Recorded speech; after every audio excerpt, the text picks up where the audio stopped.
오늘 우리가 함께 나눌 말씀은 마태복음 25장 31절부터 46절까지의 이야기입니다. 그때에 대한, 마지막 때에 대한 이야기의 끝부분입니다. 예수님은 다니엘의 말씀을 빌어서 인자가 영광의 보좌에 앉을 마지막 날에 대해서 오늘 말씀에서 이야기하고 계십니다. 그러면 그날에 어떤 일이 일어나는가? 그날에는 모든 민족이 그분 앞에서 판결을 받게 될 것입니다. 그래서 그 판결 가운데 양과 염소가 구분되어질 것이라고 말씀하십니다.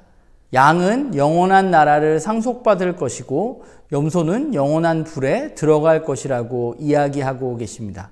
그렇다면 오늘 말씀에 그 판결의 기준은 무엇인가 라는 생각을 해보게 됩니다. 판결의 기준은 지극히 작은 자에게 한 행동이라고 주님은 이야기하십니다.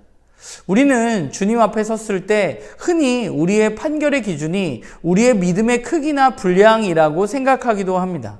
누가 더 큰 믿음을 가지고 있는가가 더 중요하다고 말합니다. 그런데 주님의 판단 근거는 믿음의 크기가 아니라 바로 우리의 행동입니다. 그렇다면 우리가 행위로 구원받는 것이냐, 주님은 지금 그런 이야기를 하고 계신 것인가? 그것이 아니라 오히려 주님은 우리에게 참된 믿음에 대해서 이야기하고 계십니다. 우리가 믿음을 갖고 또 믿음을 설명하고 믿음을 말하는 것이 아니라 그 믿음의 열매, 믿음으로 이루어진 일들에 대해서 주님은 말씀하고 계신 것이죠. 예수님은 이미 마태복음에서 여러 번에 걸쳐서 열매의 중요성에 대해서 이야기하신 바가 있습니다. 결국 믿음을 가지고 있다는 것은 우리의 삶과 연관된 것이고 그 믿음의 삶의 열매는 무엇인가 생각해 보자면 결국 지극히 작은 자, 즉 형제 자매를 사랑하는 것으로 드러난다고 주님은 이야기하고 계십니다. 주님은 믿음의 열매를 주님을 위해서 무언가를 한 것에서 찾지 않으시고 오히려 사람들에게, 특별히 작은 자들에게 한 사랑의 베풀음이 바로 믿음의 열매라고 말씀하고 계신 것이죠. 요한일서 3장에도 보면 우리는 형제를 사랑함으로 사망에서 옮겨 생명으로 들어간 줄을 알거니와 사랑하지 아니하는 자는 사망에 머물러 있다고 말씀하고 있습니다. 믿음의 열매는 즉 형제 자매에 대한 사랑입니다. 형제 자매를 사랑하지 않는다면 우리는 믿음을 알지 못하는 것입니다. 그런데 오늘 이야기의 조금 특별한 부분은 두 부류의 사람들, 양 부류도 마찬가지고 염소 부류도 마찬가지고 모두 주님께 반문하고 있다는 것입니다. 뭐라고 이야기하냐면 우리가 언제 그렇게 했습니까? 또는 우리가 언제 그렇게 하지 않았습니까? 라고 말하고 있다는 것이죠. 칭찬받은 이들은 칭찬받는 대로, 칭찬을 받지 못한 이들은 그들 나름대로 주님께 반문하고 있다는 것입니다. 왜 이런 일들이 일어날까? 우선 믿음의 행위를 가진 자들은 믿음의 행위를 의식하면서 살아가지 않기 때문입니다. 믿음의 행위는 의식해서 나오는 것이 아니라 하나님의 사랑을 알기 때문에 당연히 그것이 이웃사랑으로 이어지게 되는 것이죠. 믿음을 가진 사람들의 이 사랑의 행위는 사실 공로의식이라는 것을 찾아볼 수가 없습니다. 그들이 칭찬받기 위해서 이런 행동을 한 것이 아니라 그들은 하나님의 사랑을 알고 누리기 때문에 당연히 사람들을 사랑했기 때문입니다. 그것이 바로 믿음을 가진 사람의 특징인 것이죠. 반면에 어리석은 사람들은 어떠한가? 그들은 자신들의 행위에 대해서 어떠한 공로의식을 가지고 있습니다. 자신의 행동이 다른 사람들에게 알려지기를 원하고 또 그것에 대한 대가를 받기를 원하는 사람들이죠.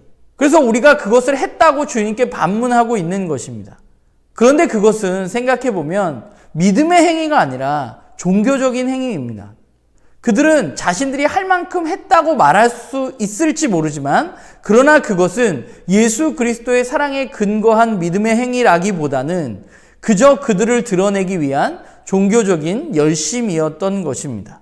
종교적인 열심으로는 사실 구원에 이를 수 없는 것이죠.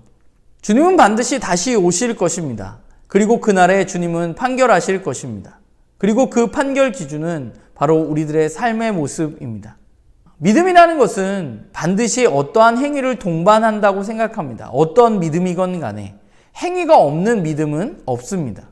그렇기 때문에 우리에게는 믿음이 필요한 것이죠. 어떤 믿음이냐? 예수 그리스도를 통해서 내가 사망에서 생명으로 옮겨졌다는 믿음이 필요한 것입니다. 우리는 생명에 머물러 있는 자이기 때문에 당연히 믿음에 합당한 형제 자매를 사랑하며 살아가는 것이죠. 반면에 종교적 행위의 위험성이 있다는 사실도 우리는 기억해야만 합니다. 그리스도인의 사랑은 율법에 근거한 사랑이 아닙니다. 그리스도인의 사랑은 예수 그리스도의 사랑에 근거한 사랑입니다. 그분의 사랑을 알고 누리기 때문에 사랑할 수 있는 것이죠.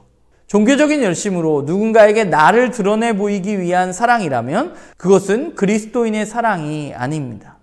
결국 주님이 오시는 날을 기다리는 삶이라는 것은 주님의 사랑을 우리 삶 속에 마음껏 누리고 그 사랑을 공동체 식구들과 함께 나누는 것입니다.